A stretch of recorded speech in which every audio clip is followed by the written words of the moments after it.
Okay, સરસ.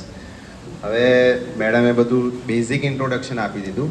હવે cancer એટલે શું એટલું બધાને ખબર જ હશે ને? ખબર છે? હા. કેન્સર નામથી જ ડર લાગે, તમારા માતા પિતા ડરી જાય. ડૉક્ટર સાહેબ કહે કે બાયોપ્સી કરવાની છે તો 50% દર્દી ત્યાં જ ડરી જાય. તો હવે સર્વાઇકલ કેન્સર એ બહુ એનું પરિસ્થિતિ આપણા દેશમાં બહુ ભયંકર છે. જેમ કે મેડમે કીધું કે 1.5 લાખ દર્દી, તો મોસ્ટ કોમન આપણા દેશમાં બીજા નંબરનું છે મોસ્ટ કોમન કેન્સર જે સ્ત્રીઓમાં થાય છે. સૌથી પહેલાં બ્રેસ્ટ આવે છે, પછી સર્વાઇકલ કેન્સર આવે છે. Most common cause of death, મૃત્યુ થવાનું કારણ સ્ત્રીઓમાં 30થી 70 વર્ષની સ્ત્રીઓમાં કેન્સરથી મૃત્યુ થવાના કારણમાં બી બીજા નંબર પર સર્વાઇકલ કેન્સર આવે છે. હવે આંકડાકીય માહિતી હું તમને આપીશ એ બી બહુ ગંભીર છે કે આપણા દેશની કમ્પેરિઝન અને ડેવલપ કન્ટ્રીની કમ્પેરિઝન કરીએ યુએસએની કે બધાની, તો શું પરિસ્થિતિ છે. આપણા દેશમાં દર વર્ષે અરાઉન્ડ 2 લાખથી બી વધારે લોકો સર્વાઇકલ કેન્સરથી ડાયગ્નોઝ થાય છે સ્ત્રીઓ, અને એમાંથી સરેરાશ 50% સ્ત્રીઓનું મૃત્યુ થાય છે. અને વિચારવા જેવી વાત એ છે કે પ્રિવેન્ટેબલ કેન્સર છે, આને રોકી શકાય છે. જસ્ટ ઇમેજિન કે આ વસ્તુ આપણે રોકી શકીએ છીએ અને તો પણ આટલા કેસ છે. હવે આની કમ્પેરિઝન આપણે ડેવલપ કન્ટ્રી સાથે કરીએ, એટલે કે યુએસએ સાથે, તો એ લોકોની લાઈફસ્ટાઈલ, એ લોકોની હેબિટ્સ આપણા કરતાં અલગ છે, પણ એ લોકોનો દર વર્ષનો ડાયગ્નોસ રેશિયો ખાલી 3100 છે. હવે તમે કહો સાહેબ આપણી વસ્તી તો 150 કરોડ છે, એ લોકો તો 35 કરોડમાં છે, તો એના 5 ગણા કરીએ તો આપણે 15,000 થવા જોઈએ, 2 લાખ ના થવા જોઈએ. બરાબર કહું છું ને? મારી સાથે જો કોઈ બધા બોરિંગ લાગે છે?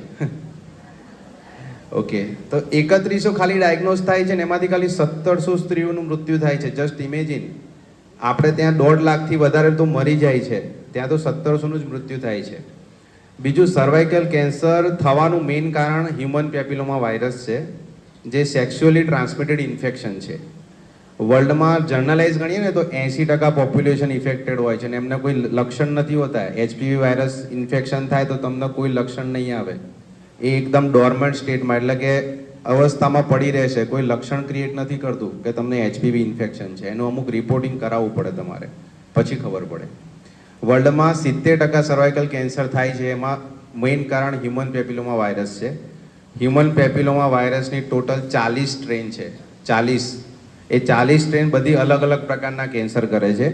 પણ આપણે આજે સર્વાઇકલ કેન્સરની વાત કરીએ છીએ તો એમાં મેઇન છે HPV 16 અને 18. આ બંને હાઈ ગ્રેડ કાર્સિનોમા, એટલે કે ઝડપથી ફેલાતું કેન્સર ક્રિએટ કરતા વાયરસની સ્ટ્રેન છે. હવે એનો ઇન્સિડન્સ ગણીએ તો આ બંને સ્ટ્રેન 83% હેવી ઇન્વેઝિવ કેન્સર, કે જે આજુબાજુમાં ઝડપથી ફેલાય, એ કેન્સર માટે આ 2 વાયરસ પોતે જવાબદાર છે.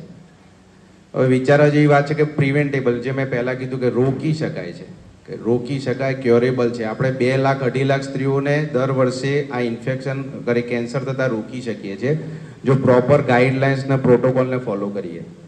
આપણે ત્યાં તમને મેડમે વાત કરી કે લાઈફમાં સૌથી વધારે ઇમ્પોર્ટન્સ શું છે એમ. બધાને ખબર, હેલ્થ ઇઝ વેલ્થ, બધાને ખબર જ છે, પણ એ એસ્પેક્ટ આપણા જીવનમાં બધાએ ઉતારેલું નથી. હેલ્થની એટલી પ્રાયોરિટી કોઈ આપતું બી નથી. આપણે પૈસાને વધારે મહત્ત્વ આપીએ છીએ. આપીએ છીએ કે નથી આપતા? પેરેન્ટ્સને વધારે ખબર હશે. આપો છો કે નથી આપતા? બોલો. કંઈ બી વસ્તુ લેવા જાય, ઇવન જસ્ટ વાત કરું કે ભાઈ ઝેર બી લેવા જાય કોઈ દર્દી, સુસાઇડ કરવું હોય તો પણ પહેલાં સસ્તું ક્યાં મળશે એ જોશે કે અહીંયા સસ્તું મળે છે. એમ નહીં વિચારે કે ભાઈ મારું અડધું મૃત્યુ થશે, પેરાલિસિસ થશે અને હું પીડાઈને મરીશ. તો આ બેઝિક મેન્ટાલિટી આપણી અંદર ઘર કરી ગઈ છે કે હેલ્થની પ્રાયોરિટી આપણે ત્યાં છે નહીં. અવેરનેસ ઓછી છે, ફોબિયા છે, ડર છે, કેન્સરના નામથી ડર છે. એટલીસ્ટ લેડીઝને ખબર હોય તો પણ એ લોકો ડરે છે, કે વાતચીત કરતાં બી ડરતા હોય છે, એવું મને ફીલ થાય છે અમુક વાર. તો સોશિયલ ફોબિયા કેમ છે? સોશિયલ ફોબિયા થવાના 2 કારણ છે. એક તો હેલ્થ કેર પ્રોવાઈડર, કે ડૉક્ટર્સ, અમે લોકો જે તમને હેલ્થ પ્રોવાઈડ કરીએ છીએ એમનો ફોબિયા છે. બીજો સમાજનો ફોબિયા છે. તો ડૉક્ટરનો ફોબિયા શું છે? કે દર્દીને કાઉન્સલ કરે કે ભાઈ આ રિપોર્ટ કરાવવા જરૂરી છે, તો દર્દી કે સાહેબ તો વગર કામના રિપોર્ટ લખે છે. બરાબર બોલું છું પેરેન્ટ્સ? તરત કે સાહેબ તો હું રિપોર્ટ લખે છે, મને તો કોઈ તકલીફ નથી. બરાબર ને? સાહેબ મને ક્યાં કોઈ તકલીફ છે, અમારા કુટુંબમાં તો કોઈને કેન્સર નથી થયું, જો રિપોર્ટ કરાવવા જરૂરી છે. ડૉક્ટર બિચારા 5 પીછેડ થઈ જાય કે સાલું દર્દી જતું રહેશે. બીજા 5 દર્દીને કહેશે કે સાહેબ તો આવા રિપોર્ટ કરે છે, તો બતાવવા નહીં આવે. બરાબર ને? સો આ ડોક્ટર્સનો ફોબિયા. ડોક્ટર્સ ડરી જાય છે, કેમ? કારણ કે પેશન્ટ એમને એક્સેપ્ટ નથી કરતા. અને પેશન્ટનો ફોબિયા, પછી પેશન્ટને કે ભાઈ નથી કરાવવું, મને તો કોઈ તકલીફ નથી. સાહેબ સોનોગ્રાફી કરી દો ને, ટીવીમાં જોઈ લો ને. પણ સોનોગ્રાફી એ સર્વાઇકલ કેન્સરના સ્ક્રીનિંગમાં છે જ નહીં. મારી ત્યાં 50 વર્ષના દર્દી આવે, હું સોનોગ્રાફી કરું, પછી દર્દી કે સાહેબ બધું સારું છે ને, મને કોઈ તકલીફ નથી ને. પણ હવે મારે એમ કહું કે બેન આ 2 રિપોર્ટ કરાવી દો, તમારું માસિક જતું રહ્યું છે તો તમારા માટે સારું છે. પણ સાહેબ મને તો કોઈ તકલીફ જ નથી. નહીં ચાલે, પછી કરાવું તો. હવે એક ઉદાહરણ આપું, રિસન્ટનું જ છે, જસ્ટ રિસન્ટનું. 32 વર્ષની લેડીઝ હતી, હસબન્ડ વાઈફ બંને એજ્યુકેટેડ, બંને ગવર્મેન્ટ જોબ કરે છે, જસ્ટ મેરિડ, બાળક બી નથી એમને. તમે લોકો સમજી શકશો બાળકનું ઇમ્પોર્ટન્સ શું છે. વાલીઓ 32 વર્ષની ઉંમરે બતાવવા આવ્યા કે સાહેબ માસિક વધારે પડતું આવે છે. હવે 32 વર્ષની ઉંમરે કોણ કોઈ સસ્પેક્ટ કરે? મેં સોનોગ્રાફી કરી, મને ડાઉટ લાગ્યો, મેં એમને આખી પ્રોસિજર સમજાવી. દર્દી સારું હતું, ભણેલું હતું, તે પ્રોસિજર સમજ્યું ને મારા જોડે પ્રોસિજર કરાવી. નહીં તો 100% દર્દી ભાગી જાય. જે હું સમજાવું કે બેન બાયોપ્સી લેવાની છે તો બાયોપ્સીના નામથી જ ભાગી જાય. બાયોપ્સીનો મતલબ કેન્સર નથી, બાયોપ્સીનો મતલબ ડાયગ્નોસિસ છે. ડૉક્ટરને સસ્પેક્ટ છે કે તમને કદાચ થઈ શકે. અમુક નોર્મલ કન્ડિશનમાં અને કેન્સરની કન્ડિશનમાં સોનોગ્રાફીમાં બંને સરખું દેખાતું હોય તો ડૉક્ટર તમને એમ ના કહે કે ભાઈ નોર્મલ છે, બાયોપ્સી કરાવવી પડે. દર્દી તૈયાર થઈ ગયું, અમે દૂરબીનથી હિસ્ટ્રોસ્કોપી વડે ગર્ભાશયની તપાસ કરી, એની બાયોપ્સી જોઈ, અંદર લીઝન હતો, બાયોપ્સી મોકલાઈ, અને જસ્ટ ઇમેજિન અઠવાડિયા પછી રિઝલ્ટ આવ્યું, દર્દીને ગર્ભાશયનું કેન્સર હતું, 32 વર્ષની ઉંમરે. એટલે તમે એ વિચારો નહીં કે ભાઈ મને ના થાય, મને કોઈ તકલીફ નથી. કેન્સર કોઈનું સગું નથી અને કોઈનો છોડતું નહીં. કોને થશે નહીં થાય એની કોઈ ગેરંટી નથી. ઓરલ કેન્સરમાં જુઓ કે તંબાકુ ના ખાતા હોય તો સાહેબ મેં તો આખી જિંદગી તંબાકુ નથી ખાધું, દાણા દાડે નથી ખાધી, કેન્સર હોસ્પિટલમાં જાઓ તો એ સાહેબ મને કેન્સર થયું. અને બાજુવાળો દર્દી કે સાહેબ રોજના 10 માવા ખાય છે તો મને કેન્સર થયું. સમજી શકો છો શું કહું છું હું? કેન્સર કોઈનું સગું નથી. તમારા જીનેટિક્સ, તમારા રંગસૂત્રો કેવા છે એના પર ડિપેન્ડ કરે છે. સર્વાઇકલ કેન્સરની સ્ક્રીનિંગ ગાઈડલાઇન્સ છે. યુએસએનો રેશિયો આપ્યો, ખાલી 3100 જણાને ડાયગ્નોઝ થાય છે, એટલા જણા પીડાય છે. આપણે ત્યાં 2 લાખથી વધારે પીડાય છે. તો કેમ? બસ આ જ મેં કીધું, એ ફોબિયા અને અવેરનેસનો પ્રોબ્લેમ છે. અવેરનેસ હોય, ફોબિયા જતો રહે તો પછી આપણે એટલો રોકી શકીએ. બરાબર? ગાઈડલાઇન્સમાં શું છે તો કે દર વર્ષે 24 વર્ષ પછીની ઉંમરમાં દર 3 વર્ષે પેપ સ્મિયર કરાવવો જોઈએ. સાયટોલોજી કહેવાય છે ને. ગર્ભાશયના મોઢાની અંદર એક ટ્રાન્સફોર્મેશન ઝોન હોય, એની તપાસ કરવાની હોય, જેના બી મેરેજ થઈ ગયા છે આપણે. બરાબર? દર 3 વર્ષે નેગેટિવ આવે તો વાંધો નથી, કન્ટિન્યુ કરો till age of 65 years. At least 5 consecutive કે 3 કન્ઝિક્યુટિવ નેગેટિવ સેમ્પલ આવે તો તમે બેફિકર રહી શકો. પણ લાઈફસ્ટાઈલમાં બીજા બધા ફેક્ટર બી કેન્સર માટે જવાબદાર છે. તમારી લાઈફસ્ટાઈલ છે, ઓઇલી ફૂડ છે, જે પેસ્ટિસાઇડવાળો ખોરાક છે એ બી એફેક્ટ કરે છે. બરાબર? બીજું એનાથી બી એડવાન્સમાં HPV DNA ટેસ્ટ છે, થોડો મોંઘો ટેસ્ટ છે. આપણા ઇન્ડિયા લેવલે HPV DNA ટેસ્ટ અરાઉન્ડ 5000 રૂપિયાનો આવે છે. એ તમે કરાવો તો દર 5 વર્ષે કરાવી શકો. કમ્બાઇન સ્ક્રીનિંગમાં સાયટોલોજી, પેપ સ્મિયર અને HPV DNA ટેસ્ટ કરાવવાનો રહે છે. તમારો જો HPV DNA ટેસ્ટમાં 16 અને 18 પોઝિટિવ આવે અને તમારું ફેમિલી કમ્પ્લીટ થઈ ગયું હોય તો કોલ્પોસ્કોપી ગાઇડેડ બાયોપ્સી કરાવો. એમાં પ્રી કેન્સરસ લીઝન એટલે કે CIN, સર્વાઇકલ ઇન્ટ્રા એપિથેલિયલ ન્યુઓપ્લાઝિયા, શરૂઆતના સ્ટેજ બી ના કહેવાય, શરૂ જ હજી કંઈક શરૂ જ થયું છે એ સ્ટેજમાં ડાયગ્નોઝ થઈ જાય છે સર્વાઇકલ કેન્સર. સ્ટેજની વાત તો પછી આવી. જસ્ટ ઇમેજિન કે સર્વાઇકલ કેન્સર શરૂઆત, સ્ટેજ બી નહીં, એના ઇનિશિયલ લેવલે ડાયગ્નોઝ થઈ જાય છે. અમારે ત્યાં દર્દી આવે, નોર્મલ ડિલિવરી હોય, સાહેબ ચાંદી પડી છે, બાળી દો ને. અને ઘણા દર્દી કે સાહેબ મેં તો ચાંદી બળાઈ હશે. ઘણા લેડીઝ કદાચ બેઠા છે પેરેન્ટ્સ, એમાંથી બી બળાઈ હશે, સફેદ પાણી વધારે આવે છે. પણ એ બધું કર્યા વગર, ચાંદીને બળાયા વગર એનો રિપોર્ટ કરાવો. રિપોર્ટ નેગેટિવ આવે, સાયટોલોજી ને HPV DNA કશું કરવાની જરૂર નથી, દર 5 વર્ષે કરાવો. 5000 રૂપિયા થાય રિપોર્ટના, તો 1000 રૂપિયા તો આપણા માટે ખર્ચી શકીએ કે ના ખર્ચી શકીએ? બહેનો ખર્ચી શકો કે ના ખર્ચી શકો પોતાના જીવન માટે? હા, બાળકોને જન્મ આપો છો, પોતાનું નામ નથી આપતા, 9 મહિના સહન કરો છો, તો તમારા હસબન્ડ એટલો તો ખર્ચો કરી જ શકે, ના કરી શકે? પણ અવેરનેસ નથી, લેડીઝને બી નથી અવેરનેસ, અને કે ભાઈ શું કરવા ખર્ચો કરવો છે અલ્ટિમેટલી. બાકી અવેરનેસ હોય તો રોકી શકીએ. આપણે બી 3100માં આવી શકીએ અમેરિકાની જેમ. શું કરવા 2 લાખ સ્ત્રીઓ મળે?